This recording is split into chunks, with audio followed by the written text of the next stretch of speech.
आइए कुछ अभी रोचक समाचारों पर चर्चा करें। हमारे देश राजनीतिक नाटक नौटंकियों का मंच बन चुका है।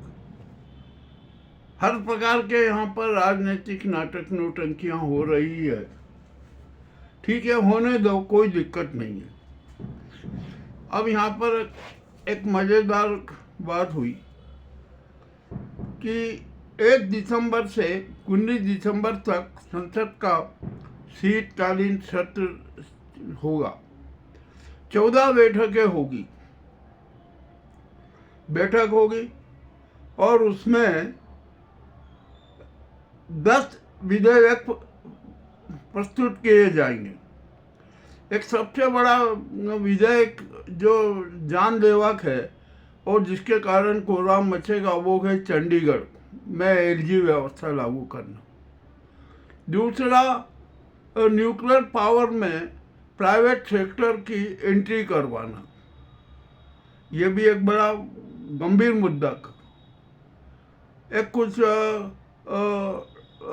सेबी के और इसके बारे में भी एक बिल आने वाला है।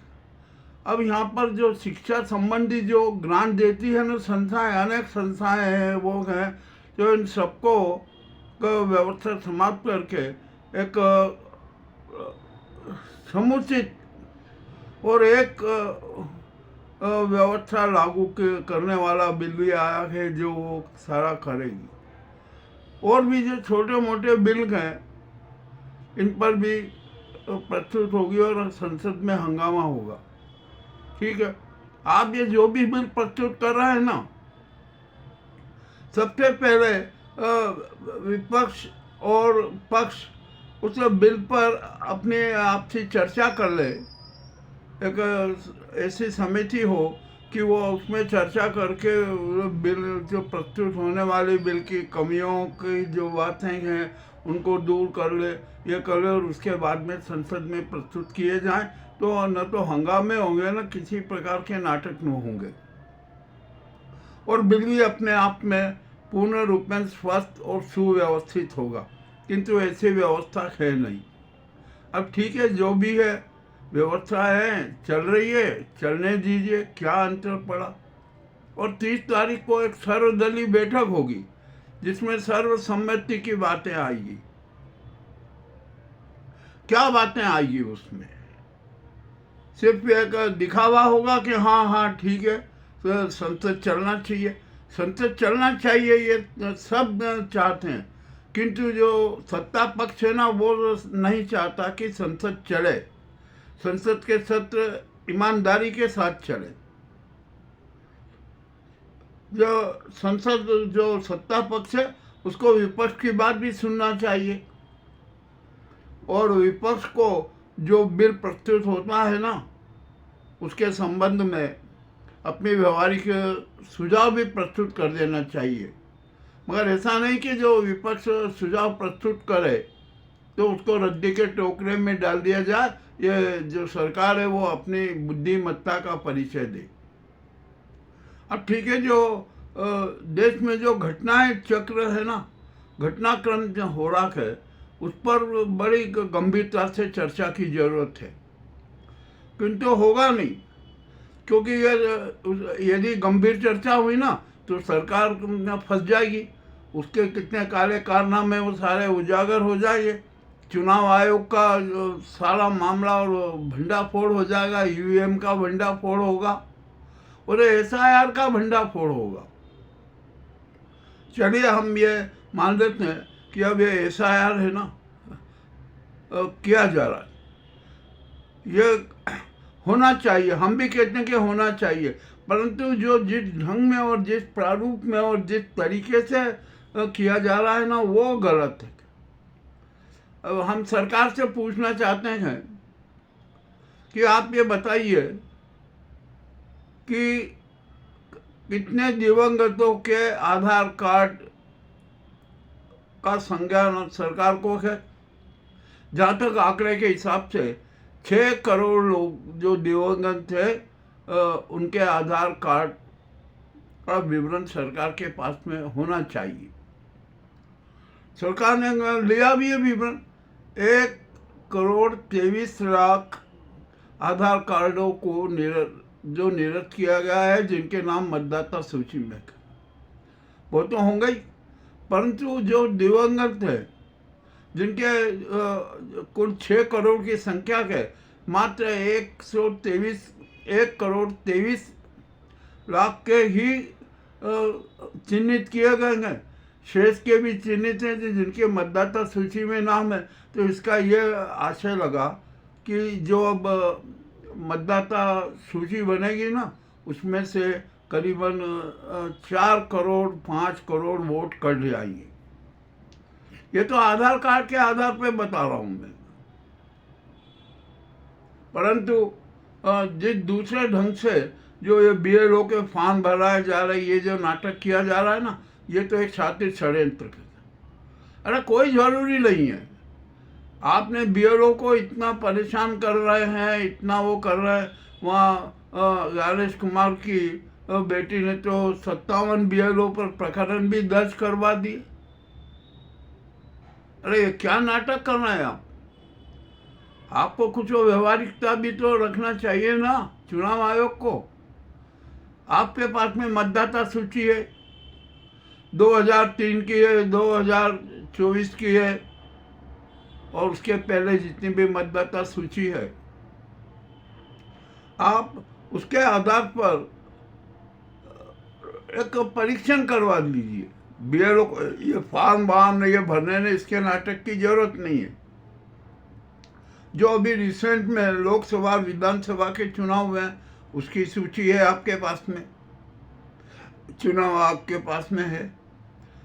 तो आप वो BLO को करवा दीजिए व्यवस्था कि आप जाके ये जांच लीजिए कि जिस मतदाता का नाम है उसका एपिक नंबर है ना, उसको यस कर दीजिए कि हाँ ये मतदाता है।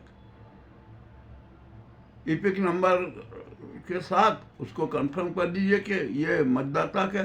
ये फॉर्म वार्म भरने की ज़रूरत नहीं है। हाँ, जिनके फॉर्म नहीं भरे गए हैं, जो 18 साल से ऊपर के और नए मतदाता हैं, उनके फॉर्म भरवाइए। आप तो सभी के फॉर्म भरवा रहे हैं। एक परिवार में यदि 10 हैं तो 10 लोगों के फॉर्म भरना, ये उचित नहीं है। आप जाके कंफर्म करवा दीजिए कि ये इस घर में ये मकान नंबर है, इस घर में इतने मतदाता हैं, उस मतदाता में कितने मतदाता मौजूद हैं, कितने नहीं हैं, और वे कहाँ हैं, उसका विवरण भी उसमें डलवा दीजिए। अब ये काम करवा दीजिए जो आसानी से हो सकता है, परंतु चुनाव अगर ऐसा नहीं कर रहा, उनको तो घोटाले करना है। जो वैध मतदाता है ना, उनके भी नाम काटना है, और नाम काटने में भी एक विचित्र रणनीति बनाई जा रही। वहाँ के नाम काटे जाएंगे जहाँ का विपक्ष हमेशा जीतता रहा है। विपक्ष की जीत को हार में बदलने के लिए यह SIR लागू किया गया। और बिहार में जो हुआ नाटक किसी से छिपा नहीं है। वहाँ पर आपने 65 लाख मतदाताओं के नाम काटे, परंतु वो तो उसमें से तो लाखों मतदाता तो जिंदा है और है वास्तव में मतदाता। तो आप खाली आप ये परीक्षण करवा दीजिए कि ये मतदाता जिंदा है कि नहीं, और यदि अपने मतदान क्षेत्र में है कि नहीं, और ये जानकारी ले लीजिए कि क्या आपका नाम दूसरी जगह मतदाता सूची में तो नहीं है। इतना विवरण कर दीजिए। यदि मतदाता सूची में उसका दूसरा नाम है तो उसका आगे रिमार्क लगवा, BLO रिमार्क लगा दे कि इसका नाम यहाँ पर मतदाता सूची में है, इसका एपिक नंबर ये है। सीधा सच्चा सब कुछ हो जाएगा। तो ना BLO आत्महत्या करेंगे, ना बीमार होंगे, ना उन पर लौट जाएगा, सब कुछ ये हो सकता है। किंतु ये चुनाव आयोग है ना, ये ज्ञान आयोग है, और मुख्य चुनाव आयुक्त तो ज्ञान कुमार है। वे अपने जीत चला रहे हैं, अपने दाव सिद्ध कर रहे हैं। और ये जो चुनाव आयोग है ना, ये चुनाव आयोग है, नहीं तो भाजपा आयोग है। इनको तो किसी भी तरीके से भाजपा की जीत सुनिश्चित करना है। केरल देख लीजिए, तमिलनाडु देख लीजिए, आंध्रा देख लीजिए, बंगाल देख लीजिए, सब तरफ आप देख लीजिए, राजस्थान देख लीजिए, यह यहाँ पर सारे नाटक किए जा रहे हैं। उत्तर प्रदेश में एक बहुत बड़ा शातिर खेला हुआ था, वहाँ पर 80 सीटें हैं और इस बार बीजेपी ने मात खाई, घोषणा की थी कि हम 78 सीटें जीतेंगे, नहीं जीत पाए। तो अब उनको इसका एक बड़ा खुटका लगा हुआ है और जहाँ जहाँ पर विपक्ष जीता है ना उत्तर प्रदेश में, वहाँ के जो मतदाता है, वैध मतदाता हैं जिनका मताधिकार है, उनके नाम काटने का शातिर षड्यंत्र रचा जा रहा है। ये चुनाव आयोग की है ना, ये ज्ञान कुमार का एक शातिर खेल है।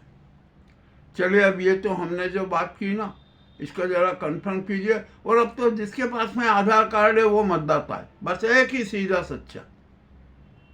मगर अभी यहाँ अमित शाह ने तो एक बहुत बड़ा बयान दे दिया कि जिन मतदाताओं के नाम काटे गए ना, जो मतदाता नहीं है, उनकी हमें कंफर्म करेंगे, उनकी नागरिकता कंफर्म करेंगे। अरे तो आप ये क्या नाटक करो, SIR के नाम पर आप CIR लागू कर रहे हो क्या कर रहे हो आखिरकार?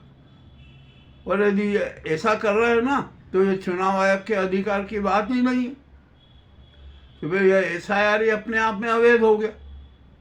चलिए, अब ये भी छोड़ दीजिए, अब इसकी भी क्या बात करें। यहाँ पर तो जो कुछ हो रहा है ना, गड़बड़ चलता ही रहेगा, चलता ही रहेगा, ऐसे चलता ही रहेगा। तो यहाँ पर इनको जो लोकतंत्र की लाश पर, प्रजातंत्र की लाश पर, सनातन धर्म की लाश पर, संविधान की लाश पर, न्याय विधा की लाश पर अपने सत्तावादी महल बनाना का, और वो बनाने के लिए सारा षड्यंत्र रचा। और ये जो SIR है ना, ये उसी के लिए। और मैं तो आज एक बात कह रहा हूँ कि जो SIR जिस ढंग से लागू किया जा रहा है ना, ये लोकतंत्र के लिए, प्रजातंत्र के लिए और जनता के संवैधानिक मताधिकार के लिए पोटेशियम साइनाइड जैसा है।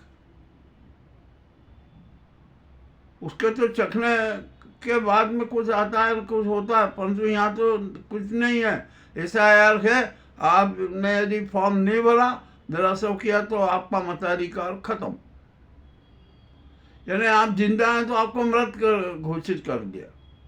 यह हालत चल रही है ये SIR के नाम पर। तो SIR समाप्त होना चाहिए, अभी रद्द होना चाहिए, और इसका एक लंबा पीरियड चलता है।